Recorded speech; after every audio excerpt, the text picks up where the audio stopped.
Hello and welcome back to my platonic solids series where I make truncated platonic solids out of square wood. So you've seen the tetrahedron. Today we're doing the octahedron.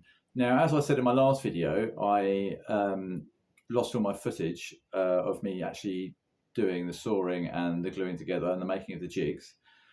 So I am going to kind of shorten this video a little bit because if you watch the previous video, you'll see how my jigs work.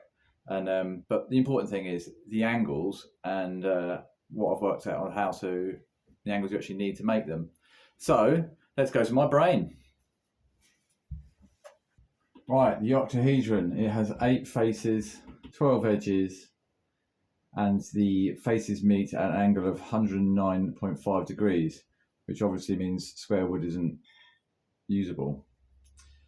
So to make a truncated octahedron so that we can use square timber, we cut the wood at 35.3 degrees and 45 degrees. If you want to use a circular saw, you approach the wood at 35.3 degrees and set the circular saw to 30 degrees, and this will result in an angle of 45 degrees. So let's make an octahedron. Right, I thought I'd quickly show you an example piece of wood. So it has a compound miter on either side, in the middle ideally, at either end. And this obviously goes together into the octahedron to make your joints. And so when it goes in the jig, you cut this end, cut that end, then turn the whole piece round in that jig. Turn it around 180 degrees, then cut again, and you end up with this. I hope that's a bit clearer for you now. Right, this is the jig I made for the octahedron. It's almost identical to the tetrahedron. Here's the tetrahedron jig. This is the octahedron jig. So you put the angles on, outside face, inside corner, making the compound angle on either side. I've done the same bit on the bottom to make it fit in my vise nicely. I can saw at a comfortable angle. It goes in, excuse me. There we go. That means I can saw at a comfortable angle. And that is almost a vertical cut for me. There we are. When I was doing my cuts, when I put the bits of wood in, I would, here we go, another test piece.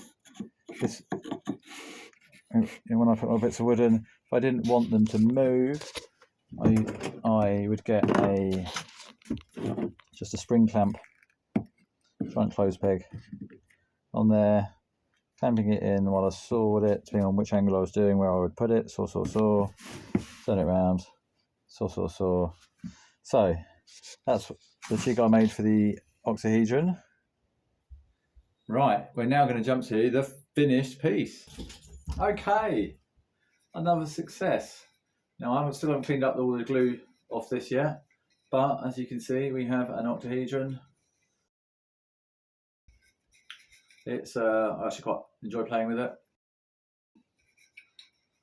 It's gone well. The joints are right. The glue up was a little bit difficult. I used masking tape, so that's probably the neatest of the glue ups there. But then you get one like this one here, where you can see it's gone slightly off. The angles are cut right. I think there's just slight discrepancies as I glued it, really. So unfortunately, it has a few bad joints, but it's good for, it was a good learning experience. My first one I've made, so I probably won't make another one, but this was just an exercise in learning how to make one. Right, so now we've succeeded in the octahedron, and we've got, a tetrahedron and an octahedron. The next shape is a hexahedron or a cube. Now, I'm not going to do the cube, in all honesty, because I think everyone knows how to make a cube and it's no challenge. It's working in square wood. So you could if you wanted to do mitred joints like these are, you would just cut 45s on both things. But because we have square timber from the woodyard, we can just use square joints, butt joints. So I have actually already made a butt jointed hexahedron. And then this one I just pinned together a bit of glue. So obviously, if you wanted to actually join these together, you would just 45 and 45, and you can't really and 45, wow, and 90. I think everyone knows how to work with square wood, so I'm not going to do an individual video on the hexahedron, which all nerds call cubes.